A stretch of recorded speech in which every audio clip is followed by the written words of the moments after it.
नमस्कार दोस्तों, एड गुरुकुल के ऑनलाइन प्लेटफॉर्म पे आप सबका स्वागत है। देखिए डे 17 है आज और हम क्लाइमेटोलॉजी के डे 7 पर पहुंच चुके हैं और जो हमारा प्रश्न था डे 17 का वो है वायुमंडलीय वाताग्र। ठीक है, यानी फ्रंट। तो प्रश्न ये है कि वायुमंडलीय वाताग्र क्या होते हैं, इसके प्रकारों की विवेचना करते हुए वाताग्र विच्छेदन यानी फ्रंटोलाइसिस की प्रक्रिया की भी व्याख्या कीजिए। ठीक, तो सबसे पहले हम ये देखेंगे अपने प्रश्न में कि एग्जैक्टली इस प्रश्न के पार्ट कितने हैं। ठीक है, जो हमारे सृजन प्रोग्राम की एक खासियत आप कह सकते हैं।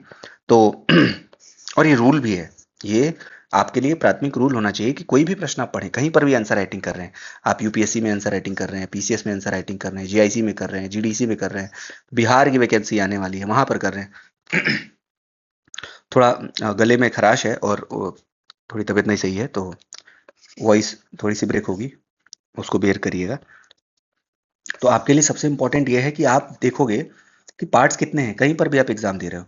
तो अगर हम इस प्रश्न में देखें तो वायुमंडलीय वाताग्र क्या है, पहला पार्ट ये है। इसके प्रकारों की विवेचना करते हुए दूसरा पार्ट ये है।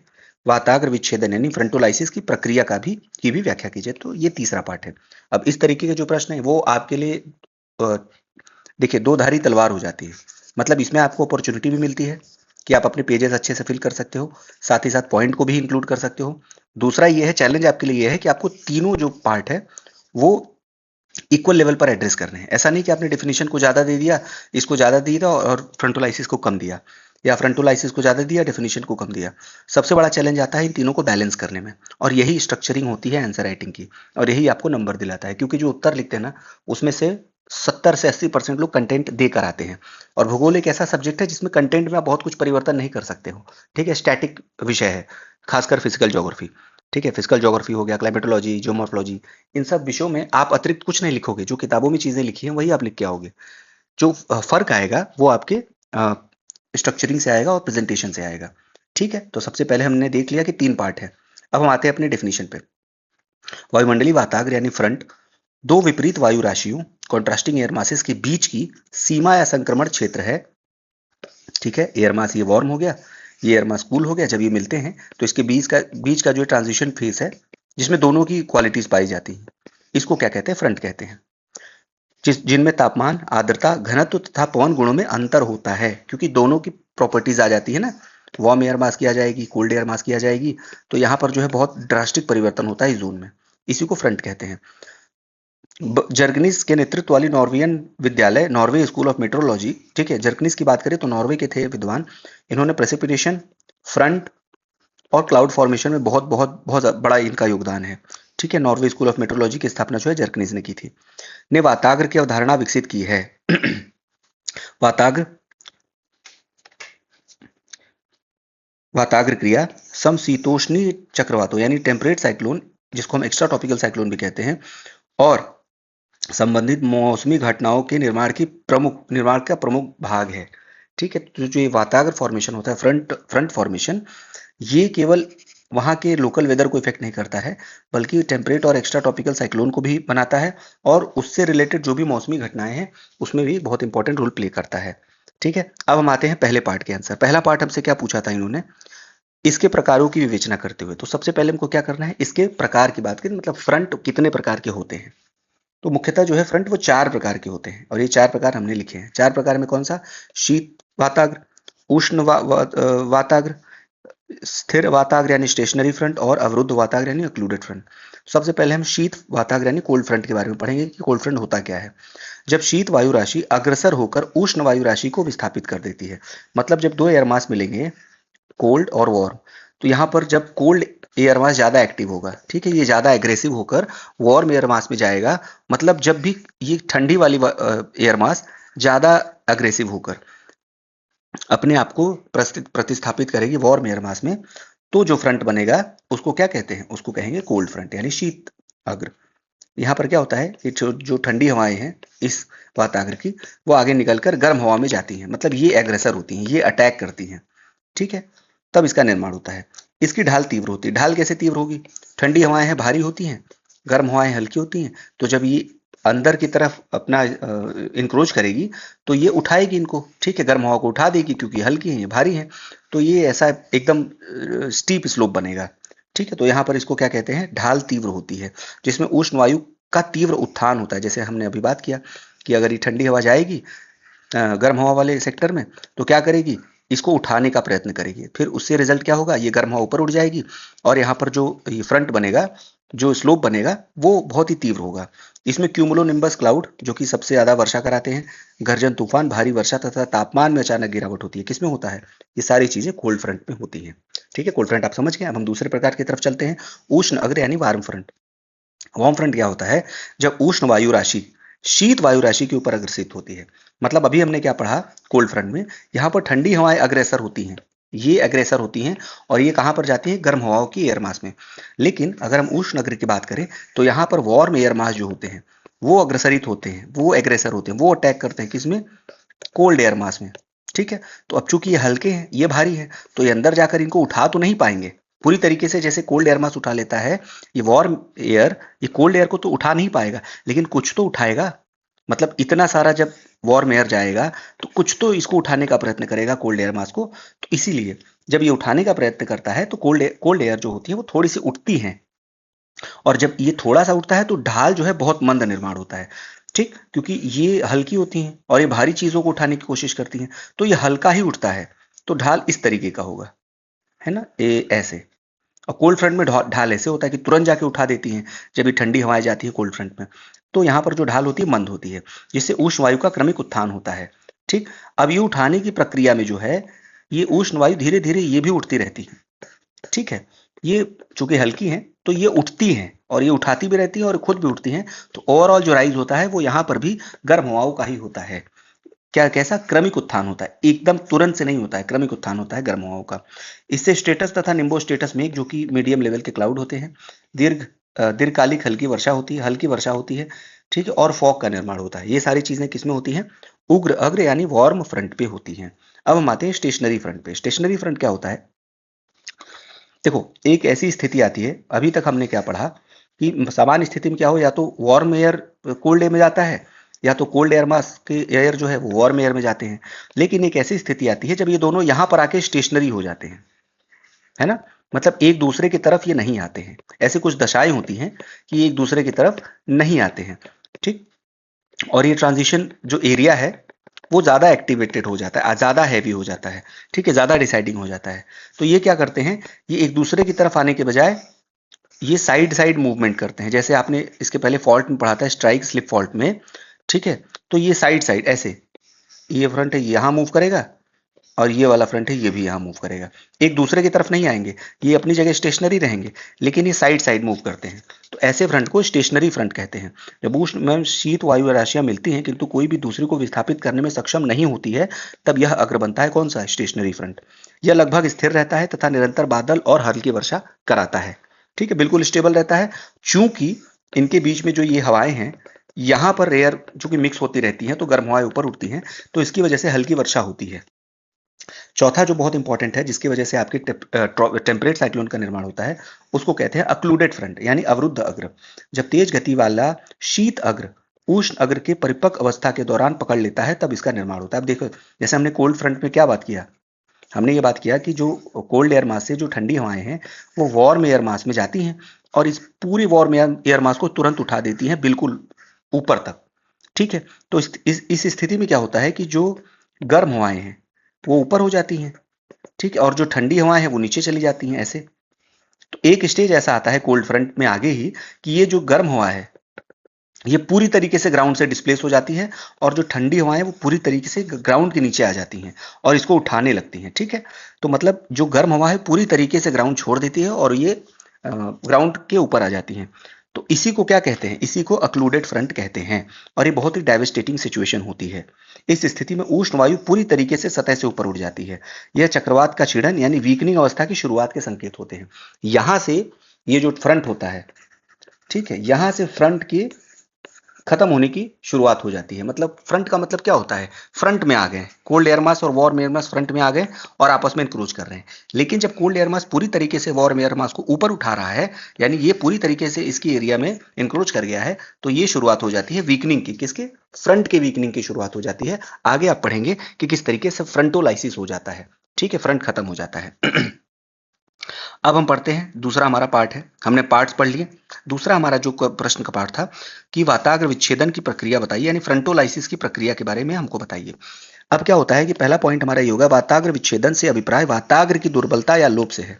मतलब इसका वाताग्र विच्छेदन का मतलब ये होता है वाताग्र की दुर्बलता या तो लोप, यानी वाताग्र जो है आपका या तो दुर्बल हो गया, जैसे हमने पिछली बार में पढ़ा, या तो वो लोप हो गया, डिसिपेट हो गया, जो संलग्न वायु राशियों के बीच तापमान और आर्द्रता के अंतर में क्रमिक कमी के कारण होती हैं। ठीक है, क्या होता है कि देखो, जब इनके बीच में ठीक टेम्परेचर डिफरेंसेस कम हो जाएंगे, क्योंकि लंबे समय तक जब एयर मासेज यहाँ पर रहेंगे, ठीक है, तो क्या होता है कि इनके बीच की दशाएं जो हैं, अभी एकदम ये कोल्ड है, एकदम वार्म है, एकदम अपोजिट है, लेकिन एक समय आएगा जब इनके बीच में इंटरेक्शन बढ़ेगा, ठीक है, ये जोन और बड़ा होगा, ये जो फ्रंट वाला जोन है ये और बड़ा होगा, ठीक, तो क्या होता है कि ये हवा इधर आएंगी, एकदम इंटरमिक्सिंग शुरू हो जाती है। तो जब इंटरमिक्सिंग शुरू हो जाएगी तो क्या होगा कि दोनों के बीच का डिफरेंस जो है, दोनों एक हो जाएंगे और डिफरेंस बिल्कुल कम हो जाएगा। तो जहां डिफरेंस कम हुआ दोनों एयर मास का, ये दोनों आपस में एक मिलने लगे, तो यहाँ पर फ्रंटोलाइसिस हो जाएगी, यानी वाताग्र विच्छेदन, यानी वाताग्र की खत्म होने की प्रक्रिया शुरुआत हो जाएगी, जो संलग्न वायु राशियों के बीच तापमान एवं आर्द्रता के अंतर में क्रमिक कमी का कारण होता है। ठीक है, अंतर कम हो जाता है बेसिकली, क्योंकि लंबे समय तक अगर रहेंगे तो दोनों आपस में मिलने लगते हैं।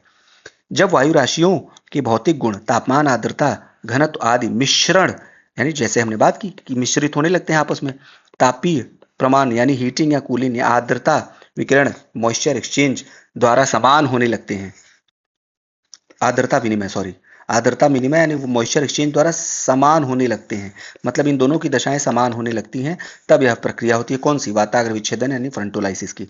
ठीक है, इस स्थिति में क्षैतिज तापमान प्रवणता हॉरिजॉन्टल टेम्परेचर ग्रेडियंट कमजोर पड़ती है तथा वाताग्र सीमा फ्रंटल बाउंड्री लुप्त होने लगती है। ठीक है, फ्रंटल बाउंड्री क्यों बनती है, ये वार्म एयर मास है, ये कोल्ड एयर मास है, ये बिल्कुल विपरीत दशाएं हैं दोनों की, तो इनके बीच में एक सीमा बनती है। सीमा कैसी रहती है, इसकी भी दशा इसमें मिलती है और इसकी भी दशा इसमें मिलती है। तो जब क्या होता है कि आपस में ये एयर मासेस ज्यादा मिलने लगते हैं, तो ये फ्रंट जो है विलुप्त होने लगेगी ना, और ये एयर मासेस आपस में मिलने लगेंगे। ठीक है, और इनकी दशाएं जो है एक समान होने लगेंगी। जैसे मान लीजिए आपने गर्म पानी लिया, ठंडा पानी लिया, ठीक है, कुछ देर क्या रहता है, जैसे बाल्टी में आप क्या करो कि पहले गर्म पानी लो, ऊपर ठंडा पानी डालो, कुछ देर क्या देखोगे कि ऊपर अभी ठंडा ही है और नीचे गर्म, कुछ देर माइक्रो सेकेंड या 2 सेकेंड तक कि वही स्थिति बनी रहेगी, ऊपर ठंडा रहेगा नीचे गर्म रहेगा। लेकिन अगर आप 1 मिनट बाद देखोगे ना, ये दोनों आपस में मिक्स हो जाएंगे।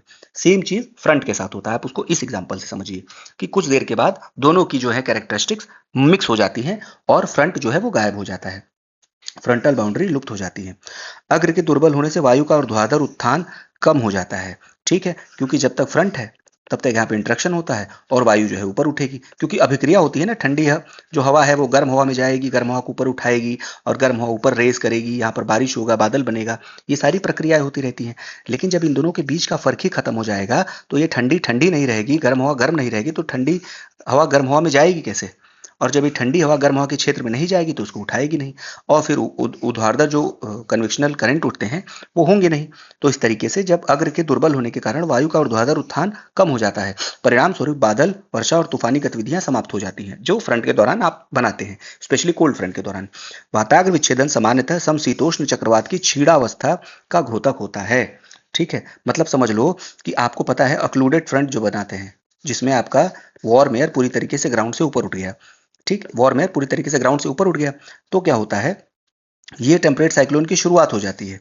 ठीक, लेकिन जब ये स्थिति आती है वाताग्र विच्छेदन की, मतलब दोनों एयर समान होने लगते हैं, तो यहाँ से आपका टेम्परेट साइक्लोन भी कमजोर होने की, टेम्परेट साइक्लोन के कमजोर होने की शुरुआत यहाँ से हो जाती है आपकी। ठीक है, मतलब उसकी डिकेइंग स्टेज हो जाती है समशीतोष्णीय चक्रवातों की, जिससे मौसम स्थिर एवं शांत हो जाता है। तो ये हमने पढ़ लिया कि भाई वाताग्र विच्छेदन या फ्रंटोलाइसिस क्या होती है, मतलब जो वाताग्र बन रहे हैं उनके खत्म होने की जो प्रक्रिया है उसको फ्रंटोलाइसिस कहते हैं। ठीक, अब ये देखिए यहाँ पर प्रक्रिया समझाई गई है कि विपरीत वायु राशियां जो है तापमान एवं आर्द्रता में अंतर आपस में मिलती हैं, फिर उसके बाद क्या होता है, मिश्रण होता है, तापीय प्रभाव आर्द्रता दोनों आपस में मिलने लगती हैं, क्षैतिज तापमान प्रवणता कमजोर होती है और उसके बाद ऊर्ध्वाधर उत्थान कम हो जाता है। ठीक है, और ये एक डायग्राम के माध्यम से बनाया गया है। अब हम आते हैं वाताग्रों का सिग्निफिकेंस, महत्व क्या है। ठीक है, वाताग्र अपनी मतलब अगर वो टेम्परेट रीजन में वाताग्र बनते हैं तो उनके इंपॉर्टेंस क्या क्या है।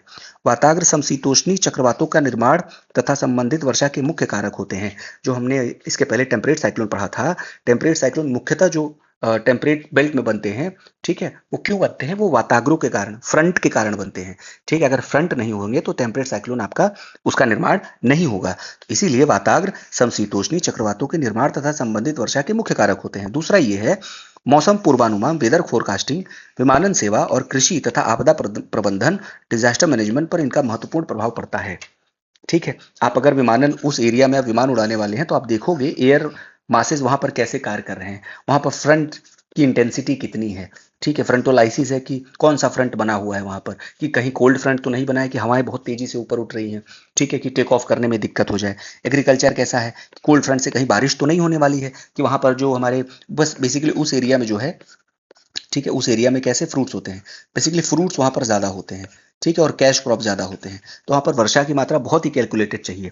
इसीलिए वहां पर भी एग्रीकल्चर के लिए इसकी जानकारी बहुत इंपॉर्टेंट होती है कि फ्रंटोलाइसिस हो रहा है कि फ्रंट बन रहा है, कौन सा फ्रंट बन रहा है, कौन सा स्टेज है, ठीक है। आपदा प्रबंधन कि अगर टेम्परेट साइक्लोन बन रहा है वहां पर, मान लो अक्लूडेड फ्रंट का निर्माण हो गया, अवरुद्ध अग्र का निर्माण हो गया, तो वो कितने देर में बनेगा, कितना इंटेंसिटी का टेम्परेट साइक्लोन बनाएगा, कितनी उसकी डायमीटर होगी, तो ये सारी चीजें जानने के लिए हमको फ्रंट के बारे में स्टडी करना बहुत इंपॉर्टेंट होता है, ठीक है, ताकि हम disaster management, weather forecasting, aviation और एग्रीकल्चर को मैनेज कर सके। वाताग्रों का जेट स्ट्रीम के साथ परस्पर क्रिया, जेट स्ट्रीम भी उसी बेल्ट में चलती है, ठीक है, उसी बेल्ट में वाताग्र भी होते हैं, इन दोनों में जो है वो परस्पर क्रिया होती है। देखो कैसे होती है कि फ्रंट जो होते हैं वो क्या बनाते हैं, फ्रंट आपके बनाकर आपको देते हैं टेम्परेट साइक्लोन, अभी हमने पढ़ लिया है। फ्रंट आपको क्या बनाते हैं, टेम्परेट साइक्लोन बनाते हैं। अब देखो ये टेम्परेट साइक्लोन वहां पर आपके 30 से 60 डिग्री में यूरोप के आसपास सपोज करो बन गया, यूरोप वाले एरिया में टेम्परेट साइक्लोन एक फ्रंट ने बना दिया। फ्रंट कैसे बनते हैं, जब दो एयर मास मिलते हैं तो फ्रंट बन गया, ठीक है। फ्रंट क्या किया, टेम्परेट साइक्लोन बना दिया। अब ये जो टेम्परेट साइक्लोन बन के तैयार है यूरोप के पास, ऊपर जो है स्ट्रेटोस्फियर के आसपास एक बहुत तीव्र हवा चलती है जिसको जेट स्ट्रीम कहते हैं, और ये वेस्ट से ईस्ट चलती है और ये भारत के ऊपर से भी गुजरती है।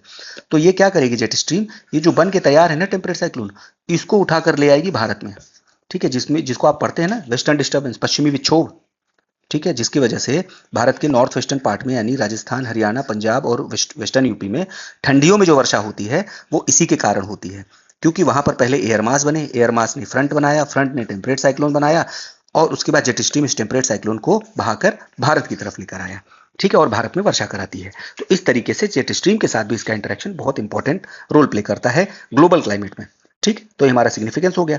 अब हम आते हैं कंक्लूजन पे। वायुमंडलीय वाताग्र सामान्य वायु संचरण यानी जनरल सर्कुलेशन ऑफ एटमॉस्फेयर के मूल घटक हैं, क्योंकि बहुत सारी चीजों को इंपैक्ट करते हैं जो फ्रंट होते हैं। आपने टेम्परेट साइक्लोन बनाना है, आपको जेट स्ट्रीम को इंपैक्ट करना है, आपको जो है फ्रंट बनाकर उस रीजन में वर्षा करानी है, ठीक है, जो मध्यम अक्षांशों के मौसम को नियंत्रित करते हैं, बिल्कुल पूरी तरीके से नियंत्रित करते हैं। आधुनिक तकनीकों, वेदर सेटेलाइट, डॉपलर रडार, संख्यात्मक मौसम पूर्वानुमान तथा जीआईएस आधारित वायुमंडलीय मॉडल के उपयोग से फ्रंटोजेनेसिस तथा फ्रंटोलाइसिस की निगरानी बेहतर हुई है, जिससे चरम मौसमी घटनाओं का अधिक सटीक पूर्वानुमान संभव हो पाया है।